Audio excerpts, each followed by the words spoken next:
दोस्तों, welcome to my YouTube channel Nancy success classes. आज हम सभी लोग क्लास 12 के फिजिक्स के महत्वपूर्ण चैप्टर के फार्मूला को पढ़ेंगे। दोस्तों देखिए, जब तक आप सभी लोगों को फार्मूला नहीं याद रहेगा तब तक आप सभी लोग न्यूमेरिकल नहीं सॉल्व कर सकते हैं। इसलिए आप सभी लोग फार्मूले को ज़रूर देख लें और हमारा यह वीडियो अपने दोस्तों में शेयर कर लीजिए। तो हमारा पहला फार्मूला है विद्युत क्षेत्र की तीव्रता। विद्युत क्षेत्र की तीव्रता, तो देखिए दोस्तों, विद्युत क्षेत्र की तीव्रता E इक्वल टू होता है F upon Q. E equal to होता है F अपान क्यू, जहाँ E विद्युत क्षेत्र की तीव्रता है, F बल है और Q आवेश है। हमारा दूसरा है कूलाम का नियम। कूलाम का नियम, देखिए दोस्तों, कूलाम का नियम का फार्मूला होता है F equal to 1/4 pi epsilon 0 into Q1 Q2 upon R square. F equal to 1/4 pi epsilon 0 Q1 Q2 upon R square. देखिए दोस्तों, जहाँ 1/4 पाई एप्सिलॉन 0 का मान होता है 9 गुणे 10⁻⁻9 कूलाम स्क्वायर प्रति न्यूटन मीटर स्क्वायर। देखिए दोस्तों, 1/4 पाई एप्सिलॉन 0 का मान होता है 9 गुणे 10⁻⁻9 कूलाम स्क्वायर प्रति न्यूटन मीटर स्क्वायर। देखिए दोस्तों, ये एप्सिलॉन निर्वात की विद्युतशीलता है। यह बहुविकल्पी क्वेश्चन में पूछता है एप्सिलॉन क्या है, तो ये एप्सिलॉन निर्वात की विद्युतशीलता है और जिसका मात्रक होता है कूलाम स्क्वायर प्रति newton metre square. Coulomb square प्रति न्यूटन मीटर स्क्वायर। हमारा तीसरा फार्मूला है बिंदु आवेश के कारण उत्पन्न विद्युत क्षेत्र। बिंदु आवेश के कारण उत्पन्न विद्युत क्षेत्र, तो दोस्तों, बिंदु आवेश के कारण उत्पन्न विद्युत क्षेत्र का फार्मूला होता है E equal to 1/4 pi epsilon 0 Q upon R square. बिंदु आवेश के कारण उत्पन्न विद्युत क्षेत्र, तो E इक्वल टू हो जाएगा 1/4 pi epsilon 0 Q upon R square. देखिए दोस्तों, 1/4 पाई एप्सिलॉन 0 का मान हो जाएगा 9 गुणे 10⁻⁹ कूलाम स्क्वायर प्रति न्यूटन मीटर स्क्वायर। और यह आवेश है और R दोनों बिंदुओं के बीच की दूरी और E विद्युत क्षेत्र की तीव्रता है। अब हम लोग अगले फार्मूले को देखेंगे। तो हमारा अगला फार्मूला है विद्युत द्विध्रुव आघूर्ण। विद्युत द्विध्रुव आघूर्ण, तो देखिए दोस्तों, विद्युत द्विध्रुव आघूर्ण P इक्वल टू होता है Q into 2L। P equal to Q into 2L। देखिए दोस्तों, जहाँ पर P है विद्युत द्विध्रुव आघूर्ण, Q आवेश है और 2L उनके बीच की लंबाई है। P विद्युत द्विध्रुव आघूर्ण है, Q आवेश है और 2L उनके बीच की लंबाई है। अब हम लोग आगे के फार्मूले को देखेंगे। तो हमारा पांचवा फार्मूला है एक समान विद्युत क्षेत्र में स्थित विद्युत द्विध्रुव पर कार्यरत बल युग्म आघूर्ण। एक समान विद्युत क्षेत्र में स्थित विद्युत द्विध्रुव पर कार्यरत बल युग्म आघूर्ण, तो देखिए दोस्तों, बल युग्म आघूर्ण टाउ इक्वल टू होता है PE साइन थीटा। विद्युत द्विध्रुव आघूर्ण टाउ इक्वल टू बल युग्म आघूर्ण टाउ इक्वल टू होता है PE साइन थीटा, जहाँ पर टाउ है बल युग्म आघूर्ण और P विद्युत द्विध्रुव आघूर्ण और E है विद्युत क्षेत्र की तीव्रता। तो टाउ इक्वल टू हो जाएगा PE या फिर थीटा के रिस्पेक्ट में, तो tau equal to PE sine theta. अब हम लोग अगले फार्मूले को देखेंगे। तो हमारा छठवां फार्मूला है विद्युत द्विध्रुव की अच्छी स्थिति में उत्पन्न विद्युत क्षेत्र की तीव्रता। विद्युत द्विध्रुव की अच्छी स्थिति में उत्पन्न विद्युत क्षेत्र की तीव्रता, तो दोस्तों, इसका फार्मूला E इक्वल टू हो जाएगा 1/4 pi epsilon 0 into 2P upon R cube. E equal to हो जाएगा 1/4 pi epsilon 0 into 2P upon R cube. देखिए दोस्तों, यहाँ पर E विद्युत क्षेत्र की तीव्रता है और P विद्युत द्विध्रुव आघूर्ण और R बिंदुओं के बीच की दूरी है।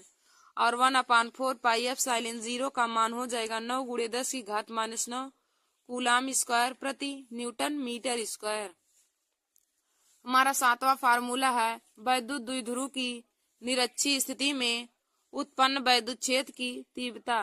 विद्युत द्विध्रुव की निरक्षीय स्थिति में उत्पन्न विद्युत क्षेत्र की तीव्रता, तो दोस्तों ई इक्वल टू हो जाएगा 1/4πε0 P/r³ इक्वल टू 1/4πε0 P/r³। देखिए दोस्तों, अच्छी स्थिति में यहाँ पे 2p होता है और निरच्छी स्थिति में यहाँ सिर्फ p होता है। अब हम लोग अगले फार्मूले को देखेंगे। तो हमारा अगला फार्मूला है गॉस की प्रमेय पर। तो देखिए दोस्तों, गॉस की प्रमेय होता है φ इक्वल टू Q/ε0। गॉस की प्रमेय φ इक्वल टू Q/ε0। अब हम लोग आगे के फार्मूले को देखेंगे दोस्तों। तो हमारा नवा फार्मूला है अनंत लंबाई के एक समान आवेशित सीधे तार के निकट उत्पन्न वैद्युत क्षेत्र की तीव्रता। अनंत लंबाई के एक समान आवेशित सीधे तार के निकट उत्पन्न वैद्युत क्षेत्र की तीव्रता। तो दोस्तों इसका फार्मूला होता है equal to λ/2πε0 into R. Equal to होता है λ/2πε0 इंटू आर। देखिए दोस्तों, यहाँ पर ई वैद्युत क्षेत्र की तीव्रता और लैम्डा तरंगदैर्घ्य है और आर बिंदुओं के बीच की दूरी है। तो ई इक्वल टू हो जाएगा λ/2πε0 इंटू आर। हमारा 10वां फार्मूला है अनंत लंबाई के समतल चादर के निकट वैद्युत क्षेत्र की तीव्रता। अनंत लंबाई के समतल चादर के निकट वैद्युत क्षेत्र की तीव्रता। तो देखिए दोस्तों, इसका फार्मूला हो जाएगा ई इक्वल टू 1/2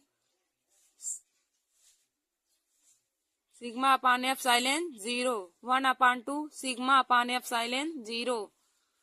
तो ई इक्वल टू हो जाएगा 1/2 σ/ε0।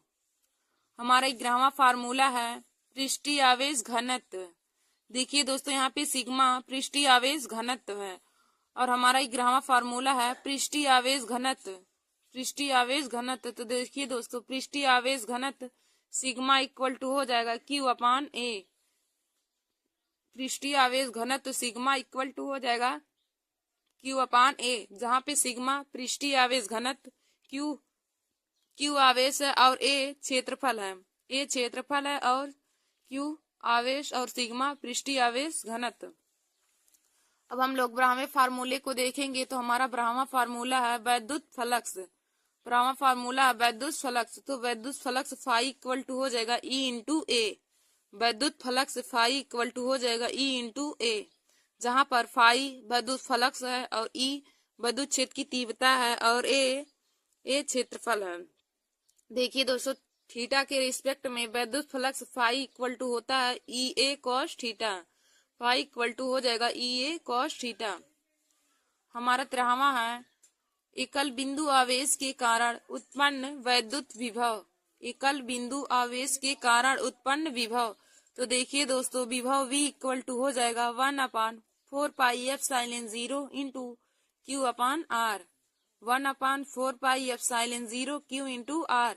देखिए दोस्तों, जहाँ पर V विभव है, Q आवेश है और R उनके बीच की दूरी है और 1/4πε0 का मान हो जाएगा 9 × 10⁻⁹ कूलाम स्क्वायर प्रति न्यूटन मीटर स्क्वायर। हमारा अगला 14वां फार्मूला है वैद्युत द्विध्रुव की अच्छी स्थिति में वैद्युत विभव। वैद्युत द्विध्रुव की अच्छी स्थिति में वैद्युत विभव। तो देखिए दोस्तों, वैद्युत द्विध्रुव की अच्छी स्थिति में वैद्युत विभव का फार्मूला होता है V equal to 1/4πε0 into P/r²। V equal to 1/4πε0 into P/r²। देखिए दोस्तों, V वैद्युत विभव है और P वैद्युत द्विध्रुव आघूर्ण और R चालक तारों के बीच की दूरी है और 1/4πε0 का मान 9 × 10⁻⁹ कूलाम स्क्वायर प्रति न्यूटन मीटर स्क्वायर होता है। हमारा अगला 15वां फार्मूला है वैद्युत द्विध्रुव की निरक्षीय स्थिति में वैद्युत विभव। वैद्युत द्विध्रुव की निरक्षीय स्थिति में वैद्युत विभव। तो दोस्तों, वैद्युत द्विध्रुव की निरक्षीय स्थिति में वैद्युत विभव V इक्वल टू होता है 0। वैद्युत द्विध्रुव की अच्छी स्थिति में V इक्वल टू होता है 1/4πε0 P/r² और वैद्युत द्विध्रुव की निरक्षीय स्थिति में V इक्वल टू 0 होता है। हमारा अगला 16वां फार्मूला है दो बिंदु आवेशों के कारण स्थितिज ऊर्जा। दो बिंदु आवेशों के कारण स्थितिज ऊर्जा, तो स्थितिज ऊर्जा U इक्वल टू होता है 1/4πε0 Q1 Q2 upon R square. देखिए दोस्तों, दो बिंदु आवेशों के कारण उत्पन्न स्थितिज ऊर्जा का फार्मूला होता है U equal to 1/4πε0 Q1 Q2 upon R square. देखिए दोस्तों, दो बिंदुओं आवेशों के कारण उत्पन्न स्थितिज ऊर्जा का फार्मूला और कूलाम के नियम से जो फार्मूला प्राप्त होता है, दोनों फार्मूला बराबर होता है। वहां पे केवल U की जगह पे वहां पे F होता, तो F इक्वल टू हो जाता है 1/4πε0 Q1 Q2 upon R square. और यहाँ पे स्थितिज ऊर्जा U बराबर हो जाता है 1/4πε0 Q1 Q2 upon R square.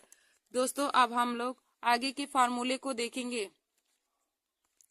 तो हमारा 17वां फार्मूला है वैद्युत क्षेत्र में स्थित वैद्युत स्थितिज ऊर्जा। वैद्युत क्षेत्र में स्थित वैद्युत स्थितिज ऊर्जा, तो दोस्तों स्थितिज ऊर्जा U इक्वल टू हो जाएगा -PE cos theta. U equal to हो जाएगा -PE cos थीटा। देखिए दोस्तों, वैद्युत क्षेत्र में स्थित वैद्युत स्थितिज ऊर्जा का फार्मूला होगा U equal to -PE cos theta. देखिए दोस्तों, यहाँ पे U वैद्युत स्थितिज ऊर्जा है और P वैद्युत द्विध्रुव आघूर्ण और E वैद्युत क्षेत्र की तीव्रता है, तो U इक्वल टू हो जाएगा -PE cos थीटा। अब हम लोग अगले फार्मूले को देखेंगे। तो हमारा 18वां फार्मूला है विलगित चालक की धारिता।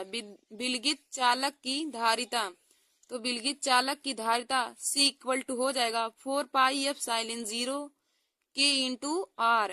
C इक्वल टू हो जाएगा 4πε0 K इंटू R। तो देखिए दोस्तों, यहाँ पर C धारिता है और K नियतांक है और R हमारा त्रिज्या है। C धारिता है और K नियतांक है और R त्रिज्या है। तो विलगित चालक की धारिता का सूत्र C इक्वल टू हो जाएगा 4πε0 K इंटू R। हमारा 19वां है समांतर प्लेट संधारित्र की धारिता। समांतर प्लेट संधारित्र की धारिता, तो इसका फार्मूला हो जाएगा समांतर प्लेट संधारित्र की धारिता का समांतर प्लेट संधारित्र की धारिता। देखिए दोस्तों, समांतर प्लेट संधारित्र की धारिता का निगमन बोर्ड एग्जाम की परीक्षा में हर बार ही पूछा जाता है। तो समांतर प्लेट संधारित्र की धारिता का फार्मूला C इक्वल टू होता है कि ε0 A upon D। C equal to हो जाएगा कि ε0 A into A upon D। देखिए दोस्तों, यहाँ पे C धारिता है और K नियतांक है और A क्षेत्रफल और D दूरी है।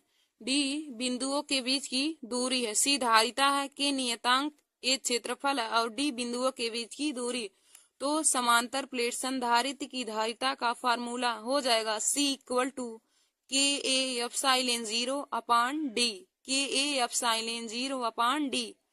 देखिए दोस्तों, हमारा 20वां फार्मूला है संधारित्रों के श्रेणी क्रम संयोजन के तुल्य संधारित्र की धारिता। संधारित्रों के श्रेणी क्रम संयोजन के तुल्य संधारित्र की धारिता, तो देखिए दोस्तों, श्रेणी क्रम संयोजन का हो जाएगा 1/C equal to 1/C1 plus 1/C2 plus 1/C3। संधारित्रों के श्रेणी क्रम संयोजन का तुल्य संधारित्र की धारिता 1/C इक्वल टू हो जाएगा 1/C1 plus 1/C2 plus 1/C3। और हमारा 21वां फार्मूला है संधारित्रों के समांतर क्रम में तुल्य धारिता। संधारित्रों के समांतर क्रम में तुल्य धारिता, तो देखिए दोस्तों, समांतर क्रम में तुल्य धारिता C इक्वल टू हो जाएगा C1 plus C2 plus C3। C equal to C1 plus C2 plus C3। देखिए दोस्तों, संधारित्र और प्रतिरोध एक दूसरे के विपरीत होते हैं। प्रतिरोधों की श्रेणी क्रम संयोजन का तुल्य प्रतिरोध R इक्वल टू होता है R1 plus R2 plus R3, जबकि संधारित्रों के समांतर क्रम उसके बराबर होता है।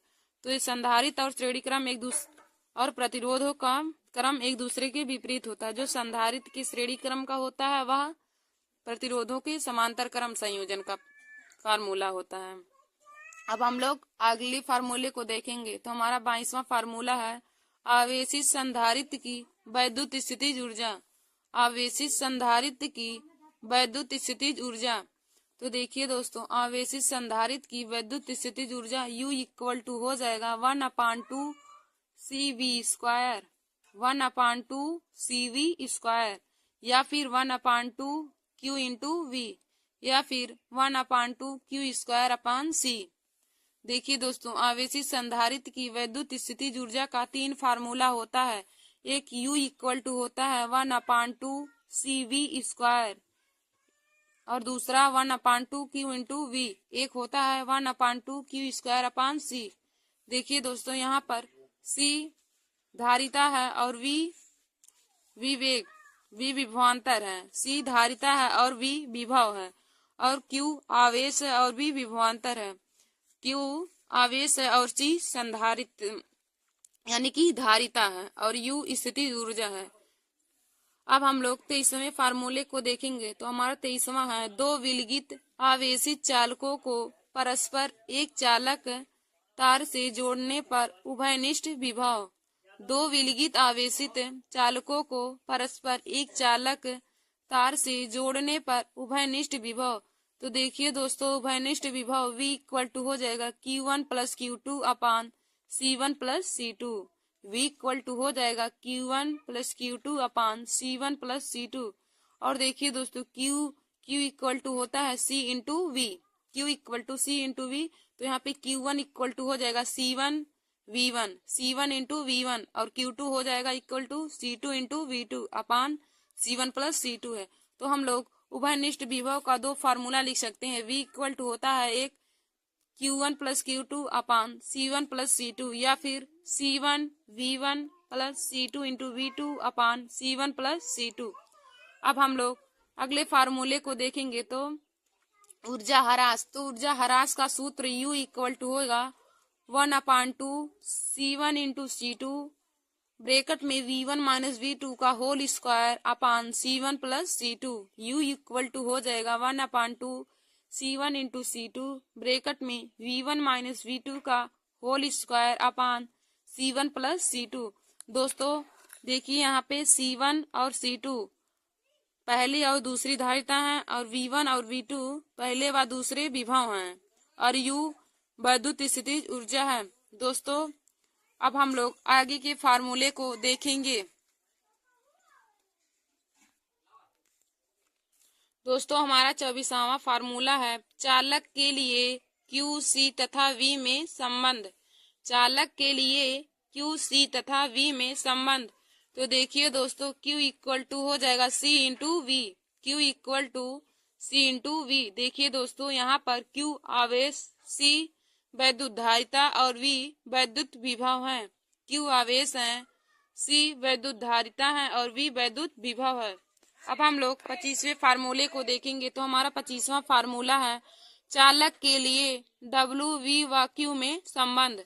चालक के लिए W, V व Q में संबंध। तो देखिए दोस्तों, चालक के लिए W, V व Q में संबंध। तो V इक्वल टू हो जाएगा W/Q, वैद्युत विभव V इक्वल टू W/Q। देखिए दोस्तों, यहाँ पर V वैद्युत विभव और W कार्य है, और Q आवेश है। V वैद्युत विभव, W कार्य और Q आवेश है। तो चालक के लिए W, V और Q में संबंध, तो V इक्वल टू हो जाएगा W/Q।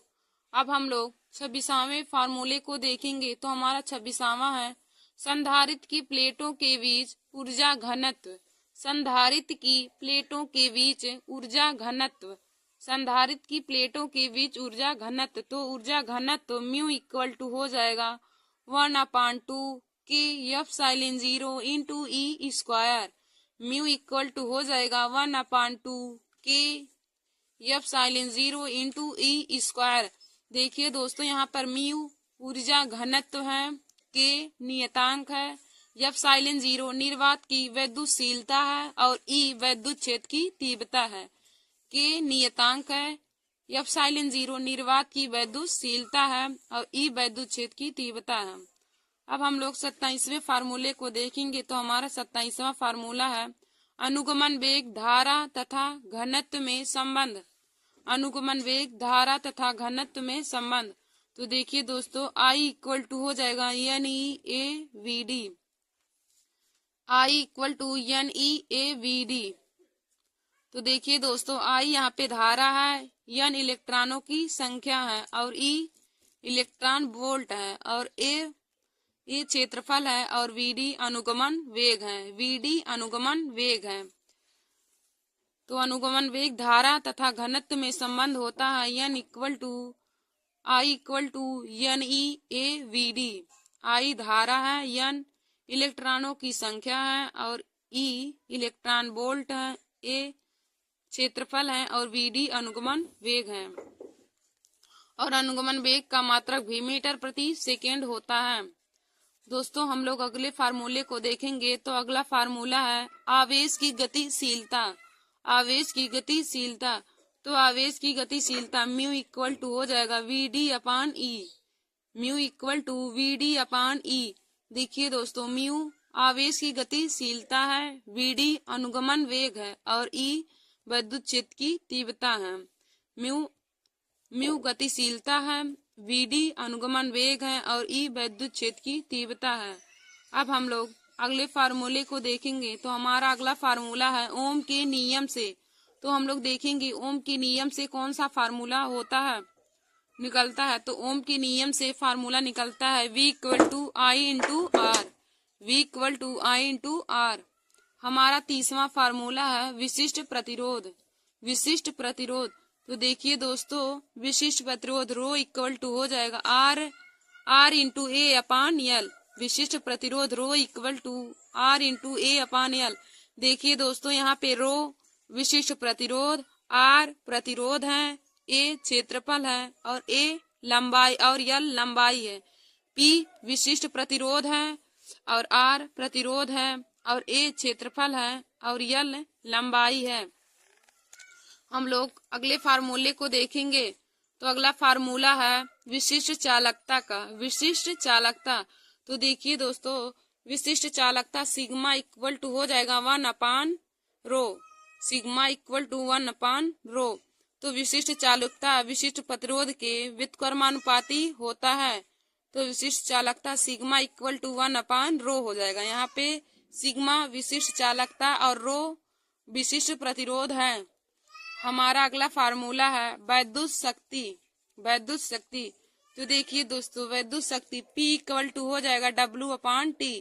वैद्युत शक्ति P इक्वल टू हो जाएगा W अपान T, जहाँ पर P वैद्युत शक्ति है और W कार्य है और T समय है। P जहाँ पर P वैद्युत शक्ति है और W कार्य है और T समय है। तो वैद्युत शक्ति P इक्वल टू हो जाएगा W अपान T। और देखिए दोस्तों वैद्युत शक्ति P बराबर भी होता है I स्क्वायर इंटू आर या फिर V स्क्वायर अपान आर। तो देखिए दोस्तों वैद्युत शक्ति का 3 फार्मूला होता है। तो P बराबर एक होता है, एक P बराबर होता है W अपान T, एक होता है I स्क्वायर इंटू आर, एक होता है V square upon R. P बराबर W अपान T हो जाएगा एक, और एक I स्क्वायर इंटू आर हो जाएगा, एक हो जाएगा V स्क्वायर अपान आर। तो वैद्युत शक्ति P इक्वल टू हो जाएगा W upon T I square into R और हो जाएगा V स्क्वायर अपान आर। हमारा 33वां फार्मूला है प्रतिरोधों का तुल्य प्रतिरोध। प्रतिरोधों का तुल्य प्रतिरोध वो भी श्रेणी क्रम में। प्रतिरोधों का तुल्य प्रतिरोध श्रेणी क्रम में। तो देखिए दोस्तों प्रतिरोधों का तुल्य प्रतिरोध श्रेणी क्रम में होता है R equal to R1 plus R2 plus R3। प्रतिरोधों का तुल्य प्रतिरोध श्रेणी क्रम में होता है R equal to R1 plus R2 plus R3, R equal to R1 plus R2 plus R3। अब हम लोग आगे के फार्मूले को देखेंगे दोस्तों। हमारा अगला फार्मूला 34वां है प्रतिरोधों के समांतर क्रम संयोजन का तुल्य प्रतिरोध। प्रतिरोधों के समांतर क्रम संयोजन का तुल्य प्रतिरोध। तो देखिए दोस्तों प्रतिरोधों के समांतर क्रम संयोजन का तुल्य प्रतिरोध 1 अपान आर इक्वल टू हो जाएगा 1 upon R1 plus 1 upon R2 plus 1 upon R3। 1 upon R1 equal to हो जाएगा 1 upon R1 plus 1 upon R2 plus 1 upon R3। देखिए दोस्तों यहाँ पर R संयोजन का तुल्य प्रतिरोध है और R1 पहला प्रतिरोध, R2 दूसरा प्रतिरोध और R3 तीसरा प्रतिरोध है और प्रतिरोध का मात्रक ओम होता है। हमारा 35वां फार्मूला है सेल का वैद्युत वाहक बल। सेल का वैद्युत वाहक बल टर्मिनल विभवांतर तथा आंतरिक प्रतिरोध में संबंध। सेल का वैद्युत वाहक बल टर्मिनल विभवांतर तथा आंतरिक प्रतिरोध में संबंध। तो देखिए दोस्तों, E इक्वल टू होता है I/R plus r. E equal to I/R plus r, या फिर I इक्वल टू हो जाएगा E/R plus r. I equal to E/R plus r. देखिए दोस्तों, यहाँ पर I धारा है, E वैद्युत वाहक बल है। E वैद्युत वाहक बल है, कैपिटल R प्रतिरोध है और स्मॉल r आंतरिक प्रतिरोध है। कैपिटल R प्रतिरोध है और स्मॉल r आंतरिक प्रतिरोध है। I धारा है, E वैद्युत वाहक बल है, कैपिटल R प्रतिरोध है और स्मॉल r आंतरिक प्रतिरोध है। तो सेल का वैद्युत वाहक बल टर्मिनल विभवांतर तथा आंतरिक प्रतिरोध में संबंध यही है, I equal to E/R capital R plus small r। I धारा, E वैद्युत वाहक बल और कैपिटल R प्रतिरोध है और स्मॉल r आंतरिक प्रतिरोध है। हमारा 36वां फार्मूला है व्हीटस्टीन सेतु के भुजाओं के प्रतिरोधों में संबंध। व्हीटस्टीन सेतु के भुजाओं के प्रतिरोधों में संबंध। तो देखिए दोस्तों, व्हीटस्टीन सेतु की भुजाओं के प्रतिरोधों में संबंध होता है P/Q equal to R/S। P/Q equal to हो जाएगा R/S। P/Q equal to R/S। व्हीटस्टीन सेतु की भुजाओं के प्रतिरोधों में यही संबंध होता है कि P/Q इक्वल टू R/S। हमारा 37वां फार्मूला है और आज का लास्ट फार्मूला है मीटर सेतु में संबंध। मीटर सेतु में संबंध तो S इक्वल टू हो जाएगा 100 - L/L into R। S equal to 100 - L/L into R। Thank you दोस्तों, ऐसे ही हमारे वीडियो को देखने के लिए और क्लास 12 के फिजिक्स के और फार्मूले को पाने के लिए आप सब लोग हमारे YouTube channel Nancy success classes को सब्सक्राइब कर लीजिए और दोस्तों में लाइक और शेयर करना ना भूलिए। थैंक यू दोस्तों, welcome to my YouTube channel Nancy success classes. आज हम सभी लोग क्लास 10th के विज्ञान में मोस्ट इम्पोर्टेंट टॉपिक पढ़ेंगे दोस्तों। तो हमारा फिजिक्स का मोस्ट इम्पोर्टेंट टॉपिक है बायो-सेवर्ट का नियम क्या है, इसका सूत्र प्राप्त कीजिए। बायो-सेवर्ट का नियम क्या है, इसका सूत्र प्राप्त कीजिए। तो हम लोग इसमें लिखेंगे फ्रांसीसी वैज्ञानिक बायो और सेवर्ट ने प्रयोगों द्वारा धारावाही चालक द्वारा उत्पन्न चुंबकीय क्षेत्र की तीव्रता का एक सूत्र प्रतिपादित किया, जिसे बायो-सेवर्ट का नियम कहते हैं। फ्रांसीसी वैज्ञानिक बायो और सेवर्ट ने अपने प्रयोगों द्वारा धारावाही चालक द्वारा उत्पन्न चुंबकीय क्षेत्र की तीव्रता का सूत्र प्रतिपादित किया, जिसे बायो-सेवर्ट नियम कहते हैं। जिसे बायो-सेवर्ट नियम कहते हैं। देखिए दोस्तों, हमको पूछा था क्वेश्चन में बायो-सेवर्ट का नियम क्या है, इसका सूत्र प्राप्त कीजिए। तो हमने बायो-सेवर्ट नियम की परिभाषा लिख लिया है। अब हम लोग इसके सूत्र का निगमन करेंगे।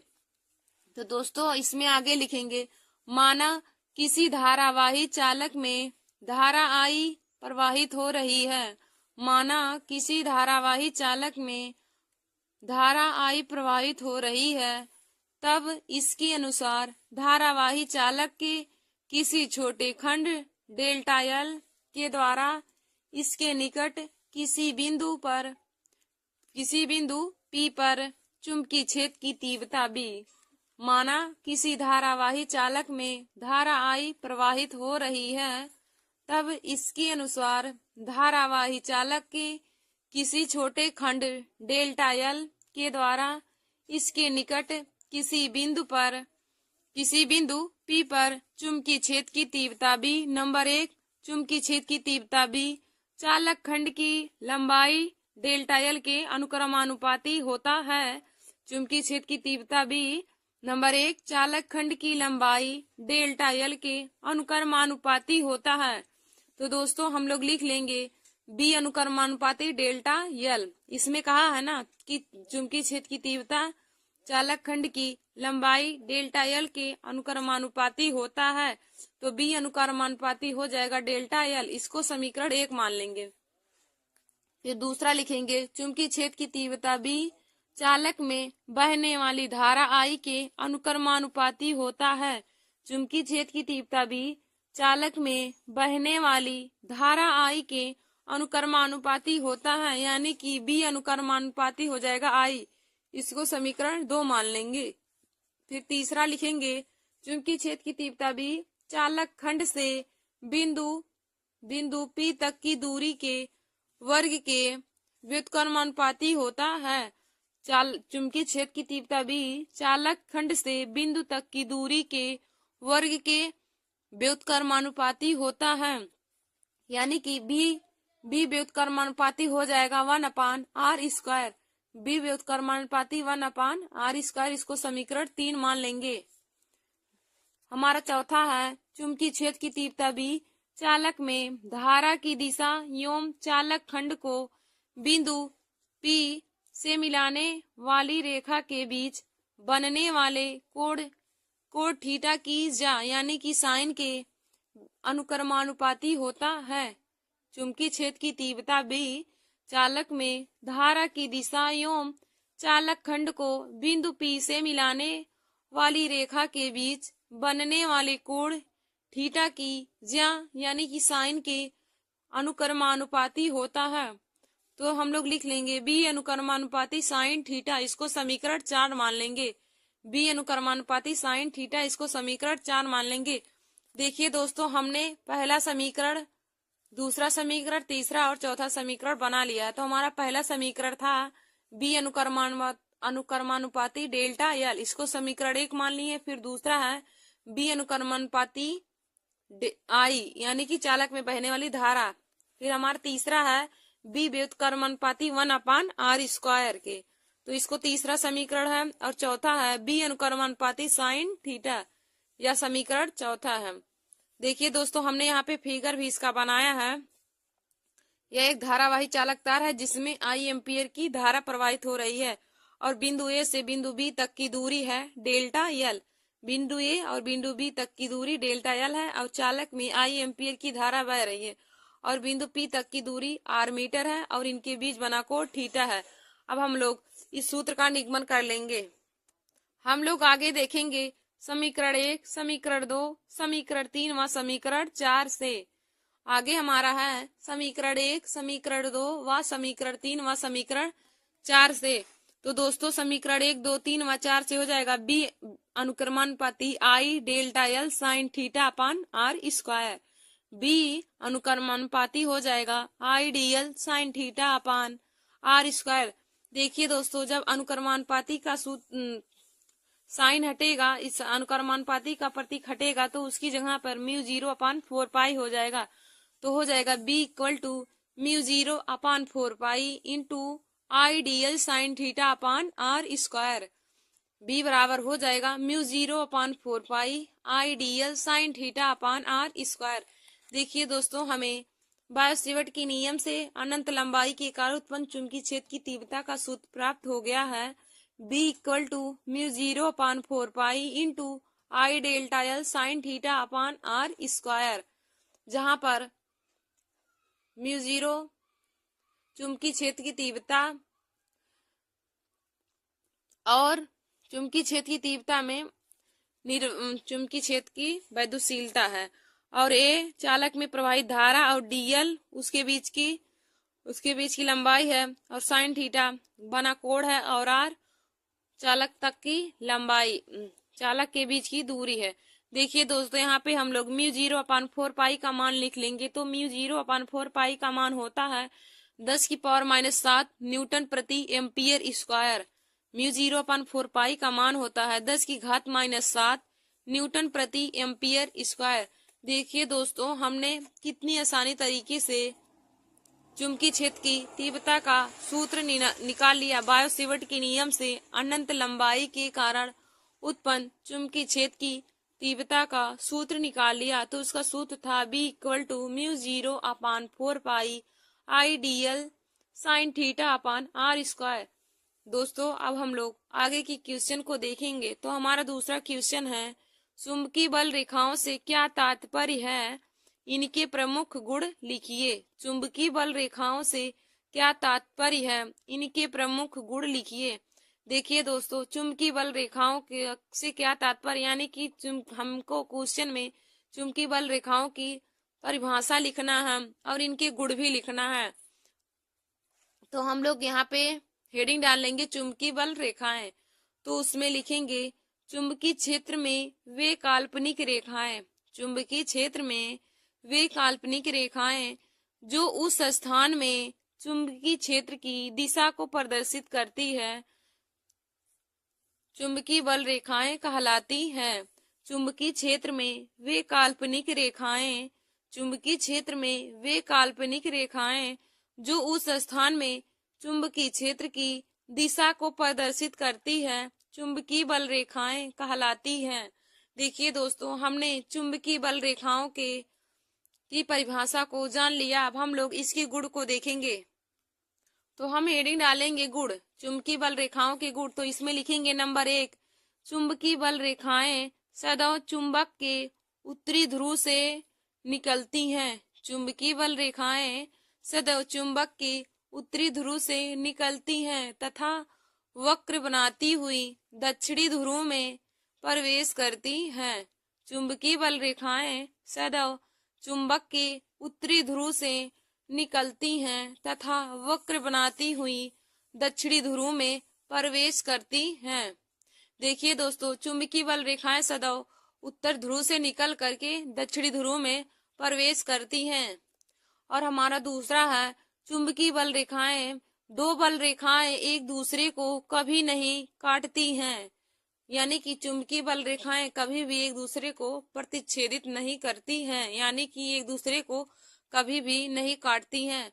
और हमारा तीसरा है, चुंबक के ध्रुव के निकट, चुंबक के ध्रुव के निकट जहां चुंबकीय क्षेत्र प्रबल होता है, वहां बल रेखाएं पास पास होती हैं। चुंबक के ध्रुव के निकट, चुंबक के ध्रुव के निकट जहां चुंबकीय क्षेत्र प्रबल होता है, वहां चुंबकीय बल रेखाएं पास पास होती हैं। हमारा चौथा है, एक समान चुंबकीय क्षेत्र की बल रेखाएं परस्पर समांतर होती हैं। एक समान चुंबकीय क्षेत्र की बल रेखाएं, एक समान चुंबकीय क्षेत्र की बल रेखाएं परस्पर समांतर होती हैं। देखिए दोस्तों, यह क्वेश्चन पूछा जाता है कि चुंबकीय बल रेखाएं कैसे निकलती हैं। तो आप सब लोग यह जरूर याद कर लीजिए, चुंबकीय बल रेखाएं सदैव उत्तरी ध्रुव से निकलकर दक्षिणी ध्रुव में वक्र बनाती हुई प्रवेश करती हैं और दो बल रेखाएं एक दूसरे को कभी नहीं काटती हैं। और चुंबक के ध्रुव के निकट जहां चुंबकीय क्षेत्र प्रबल होता है, वहां बल रेखाएं पास पास होती हैं। और चौथा है, एक समान चुंबकीय क्षेत्र की बल रेखाएं परस्पर समांतर होती हैं। देखिए दोस्तों, आज हमने आप लोगों को 2 क्वेश्चन बताया है। तो आप सब लोग इस क्वेश्चन को जरूर तैयार कर लीजिए। और हमारा यह वीडियो क्लास 10 के स्टूडेंट के लिए बहुत ही आवश्यक है और बायो-सेवर्ट का नियम क्लास 12 के स्टूडेंट के लिए भी बहुत ही महत्वपूर्ण है। तो आप सब लोग हमारे इस वीडियो को जरूर देख लीजिए और अपने दोस्तों में लाइक और शेयर कर लीजिए, ताकि वे लोग भी हमारे इस वीडियो को जरूर देख लें। धन्यवाद दोस्तों। ऐसे ही हमारे वीडियो को देखने के लिए आप सभी लोग हमारे YouTube channel Nancy success classes को सब्सक्राइब कर लीजिए और लाइक और शेयर करना ना भूलिए। दोस्तों, हमारे इस चैनल पर जीके के बहुत ही मजेदार ट्रिक बताए जाते हैं। तो आप सब लोग हमारे उस ट्रिक को भी देखना ना भूलिए। धन्यवाद दोस्तों। Welcome to my YouTube channel Nancy success classes. आज हम सभी लोग क्लास 12 की फिजिक्स में महत्वपूर्ण डेरिवेशन को पढ़ेंगे। आज का हमारा टॉपिक है दोस्तों इम्पोर्टेंट डेरिवेशन, जो हर बार ही आज हम महत्वपूर्ण डेरिवेशन को पढ़ेंगे जो हर बार ही बोर्ड एग्जाम की परीक्षा में पूछे जाते हैं। तो दोस्तों आप सब लोग हमारे इस वीडियो को जरूर देख लीजिए और अपने दोस्तों में शेयर कर लीजिए। तो हमारा पहला डेरिवेशन है समांतर प्लेट संधारित्र के लिए व्यंजक। समांतर प्लेट संधारित्र के लिए व्यंजक। तो देखिए दोस्तों, समांतर प्लेट संधारित्र के लिए व्यंजक हर बार ही बोर्ड एग्जाम की परीक्षा में पूछा जाता है। तो इसका देखिए दोस्तों, हम लोग पहले इसका फिगर बनाएंगे। तो फिगर में देखिए दोस्तों, यहाँ एक्स प्लेट है और यहाँ वाई प्लेट है और इस पर प्लस सिग्मा आवेश है और इस पर माइनस सिग्मा, और इनके दोनों प्लेटों के बीच की दूरी डी है। इधर प्लस आवेश इधर माइनस आवेश, और यहाँ पृथ्वी है और इसमें प्लस क्यू आवेश प्रवाहित हो रहा है। तो हम लोग इस फिगर के बारे में लिखेंगे, माना हमारे पास दो धातु यक्ष और वायु हैं। माना हमारे पास दो धातु यक्ष और वाई है, जिसे समांतर क्रम में डी दूरी पर रखा गया है।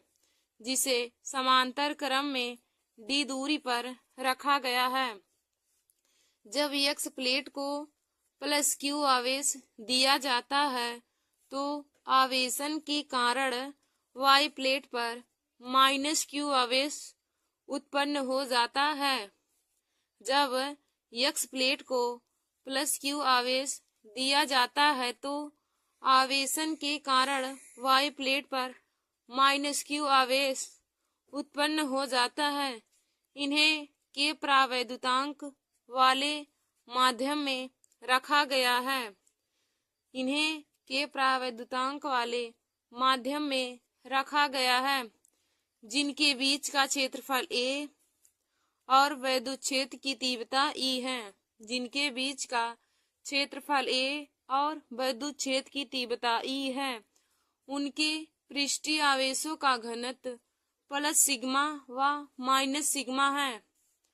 देखिए दोस्तों, हमने फिगर के बारे में जान लिया है कि माना हमारे पास दो धातु यक्ष और वायु हैं, जिसे समांतर क्रम में डी दूरी पर रखा गया है। जब यक्ष प्लेट को प्लस क्यू आवेश दिया जाता है तो आवेशन के कारण वाई प्लेट पर माइनस क्यू आवेश उत्पन्न हो जाता है।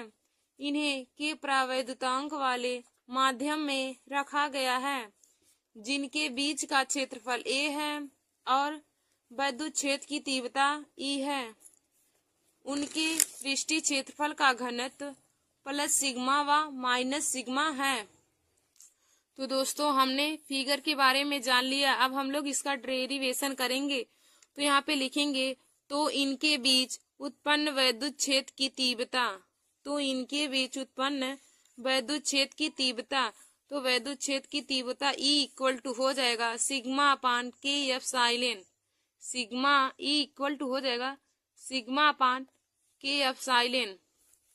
इसके बाद देखिए दोस्तों, सिग्मा इक्वल टू होता है क्यू अपान ए। पृष्ठीय आवेश घनत्व सिग्मा बराबर क्यू अपान ए। हमने एक वीडियो बनाया है फार्मूले पर। तो दोस्तों सिग्मा इक्वल टू होता है क्यू अपान ए। तो हम लोग यहाँ पे E equal to sigma upon K epsilon 0 में सिग्मा का मान क्यू अपान ए रख देंगे। तो ई इक्वल टू आ जाएगा Q upon A K epsilon 0। E equal to आ जाएगा Q upon A K epsilon 0। इसको समीकरण 1 मान लेंगे। इसके बाद होता है वैद्युत विभव V equal to E into D. वैद्युत विभव V इक्वल टू होता है E इंटू डी। इसको हम लोग समीकरण 2 मान लेंगे। V बराबर E इंटू डी को समीकरण 2 मान लेंगे। देखिए दोस्तों, अब हम लोग समीकरण 2 में E का मान रख देंगे। तो यहाँ पे लिखेंगे समीकरण 2 में E का मान रखने पर। समीकरण 2 में E का मान रखने पर। तो देखिए दोस्तों, समीकरण 2 है V equal to E into D. तो V बराबर हो जाएगा Q into D upon A K epsilon 0। V बराबर हो जाएगा Q into D upon A K epsilon 0। इसको हम लोग समीकरण 3 मान लेंगे।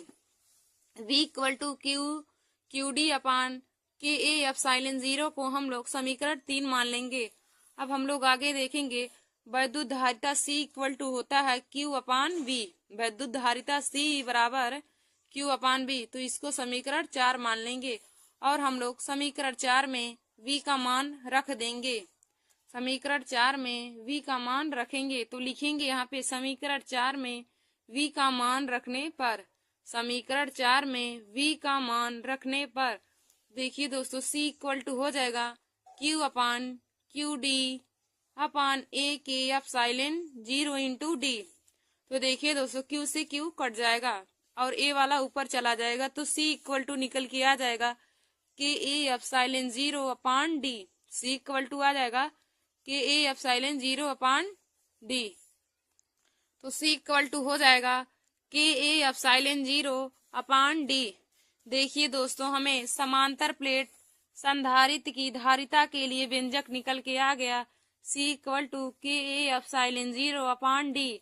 दोस्तों हम लोग इसमें प्रयुक्त संकेतों के अर्थ को जानेंगे। तो जहां पर C है धारिता, A क्षेत्रफल है और D दूरी है और एप्सिलॉन 0 निर्वात की वैद्युतशीलता, एप्सिलॉन 0 निर्वात की वैद्युतशीलता है जिसका मान 8.85 गुणे 10⁻⁻12 कूलाम स्क्वायर प्रति न्यूटन मीटर स्क्वायर होता है। और दोस्तों यहाँ पे के नियतांक है। दोस्तों आप सभी लोग समांतर प्लेट संधारित्र की धारिता के लिए व्यंजक को प्राप्त करना और इसके डेरिवेशन को जरूर देख लीजिए, क्योंकि यह बहुत बोर्ड एग्जाम की परीक्षा से बहुत ही इम्पोर्टेंट टॉपिक है। यह बहुत ही इम्पोर्टेंट डेरिवेशन है। यह हर बार ही बोर्ड एग्जाम की परीक्षा में पूछा जाता है। अब हम लोग अगले डेरिवेशन को देखेंगे। तो हमारा अगला है विद्युत धारा तथा अनुगमन वेग में संबंध। विद्युत धारा तथा अनुगमन वेग में संबंध। देखिए दोस्तों विद्युत धारा तथा अनुगमन वेग में संबंध, जब मैंने 2023 में बोर्ड एग्जाम का पेपर दिया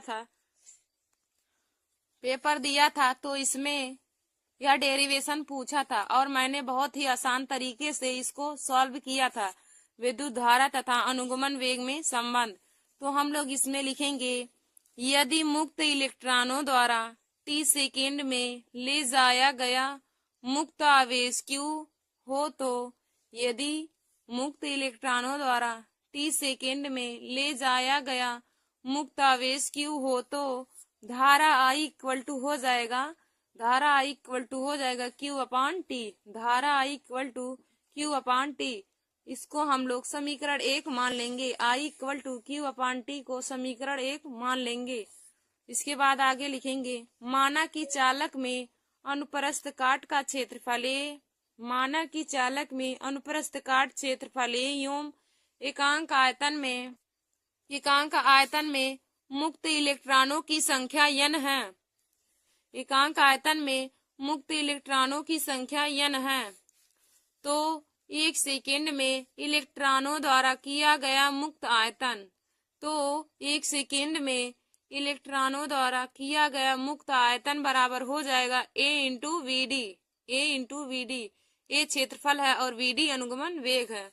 तो 1 सेकेंड में प्रवाहित इलेक्ट्रॉन इसमें इलेक्ट्रॉन का भी गुणा हो जाएगा तो हो जाएगा A into V D into n।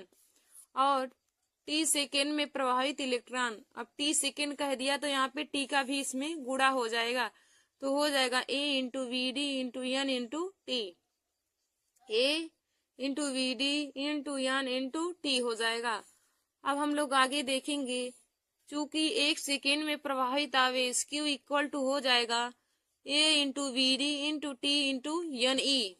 A V D T into N E. इसको समीकरण 2 मान लेंगे। दोस्तों अब हम लोग समीकरण 1 में Q का मान रखेंगे। समीकरण 1 में Q का मान रख देंगे तो यहाँ पे लिखेंगे समीकरण 1 में Q का मान रखने पर। तो समीकरण 1 था I equal to Q upon T, तो Q की जगह पर हम लोग A V D T into N E को रख देंगे तो I इक्वल टू निकल के आ जाएगा I आई इक्वल टू हो जाएगा A into V D T into N E upon T. तो देखिए दोस्तों टी और टी कट जाएगा तो बचेगा I equal to N E A V D. I equal to हो जाएगा N E A V D. तो दोस्तों विद्युत धारा तथा अनुगमन वेग में संबंध निकल के आ गया I equal to N E A V D. N E A V D यही हमारा विद्युत धारा तथा अनुगमन वेग में संबंध था। दोस्तों हमारा दूसरा डेरिवेशन भी बोर्ड एग्जाम की परीक्षा से बहुत ही इम्पोर्टेंट है, विद्युत धारा तथा अनुगमन वेग में संबंध। हमारा तीसरा है धारा घनत्व तथा अनुगमन वेग में संबंध। धारा घनत्व तथा अनुगमन वेग में संबंध। तो देखिए दोस्तों धारा घनत्व तथा अनुगमन वेग में संबंध, तो धारा घनत्व और अनुगमन वेग का संबंध होता है I equal to N E A V D. I equal to होता है N E A V D. दोस्तों हम लोग ए को यहाँ पे पश्चांतर कर देंगे तो हो जाएगा I upon A equal to N E V D. I upon A equal to हो जाएगा एन ई वी डी। देखिए दोस्तों आई अपान ए का मान होता है धारा घनत्व जे के बराबर होता है, तो आई अपान ए की जगह पे हम लोग जे रख देंगे तो जे इक्वल टू हो जाएगा N E into V D. J equal to हो जाएगा एन ई वी डी। तो हमारा यही संबंध निकल के आ गया धारा घनत्व तथा अनुगमन वेग में संबंध J equal to N E V D. देखिए दोस्तों यहाँ जहाँ जे धारा घनत्व, एन इलेक्ट्रॉनों की संख्या और वीडी है अनुगमन वेग। वीडी अनुगमन वेग, एन इलेक्ट्रॉनों की संख्या, जे धारा घनत्व है। अब हम लोग अगले डेरिवेशन को देखेंगे और आज के लास्ट डेरिवेशन को जो बहुत ही इम्पोर्टेंट है। तो अगला हमारा है दो समांतर धारावाही चालकों के बीच बल। दो समांतर धारावाही चालकों के बीच बल। तो दोस्तों पहले हम सब लोग यहाँ पे फिगर को देख लेंगे। यहाँ पे हमारा दो चालक तार है पी क्यू और आर एस। हमारे पास दो चालक तार हैं पी क्यू और आर एस जिनमें आई एम्पियर की धारा बह रही है और चालक तारों के बीच की दूरी आर मीटर है। हमने जो दो चालक तार पी क्यू और आर एस लिया है जिनमें आई एम्पियर की धारा प्रवाहित हो रही है और चालक तारों के बीच की दूरी आर मीटर है। तो पहले हम सब फिगर के बारे में लिखेंगे। तो इसमें लिखेंगे माना हम दो समांतर धारावाही चालक तार लेते हैं। माना हम दो समांतर धारावाही चालक तार लेते हैं जिसमें बहने वाली धारा आई तथा उनके बीच की दूरी आर मीटर है। जिसमें बहने वाली धारा आई तथा उनके बीच की दूरी आर मीटर है। तो हमने अब फिगर के बारे में लिख लिया। अब इसके डेरिवेशन को देखेंगे तो लिखेंगे आगे तार पी क्यू के कारण आर मीटर की दूरी पर उत्पन्न चुंबकीय क्षेत्र। तार पी क्यू के कारण आर मीटर की दूरी पर उत्पन्न चुंबकीय क्षेत्र। तो देखिए दोस्तों चुंबकीय क्षेत्र का सूत्र होता है B equal to mu zero upon 2 pi into I upon R. B equal to होता है mu zero upon 2 pi into I upon R. तो देखिए दोस्तों इनमें बहने वाली धाराएं I1 और I2 हैं। तो यहाँ पे हम लोग I1 और I2 करके लिख लेंगे। तो B इक्वल टू हो जाएगा mu zero upon 2 pi into I1 upon R. B equal to mu zero upon 2 pi I1 upon R. इसको समीकरण 1 मान लेंगे। फिर लिखेंगे आगे तार PQ से उत्पन्न क्षेत्र के कारण RS लंबाई पर बल। तार PQ से उत्पन्न क्षेत्र के कारण RS लंबाई पर बल। तो बल equal to F equal to हो जाएगा I2BL साइन थीटा। बल बराबर होता है IBL साइन थीटा। तो यहाँ पे I की जगह पे I2 हो जाएगा। तो यह बराबर हो जाएगा I2BL साइन थीटा। इसको समीकरण 2 मान लेंगे। F equal to I2BL sine theta को हम लोग समीकरण 2 मान लेंगे। दोस्तों अब हम लोग समीकरण 2 में B का मान रख देंगे। तो यहाँ पे लिखेंगे समीकरण 2 में v का मान रखने पर, समीकरण 2 में v का मान रखने पर, तो देखिए दोस्तों F इक्वल टू हो जाएगा I2 mu 0 upon 2 pi into I1 अपान R गुणे L साइन थीटा। तो देखिए दोस्तों F इक्वल टू हो जाएगा म्यू 0 अपान 2 पाई, यहाँ पे F रहेगा,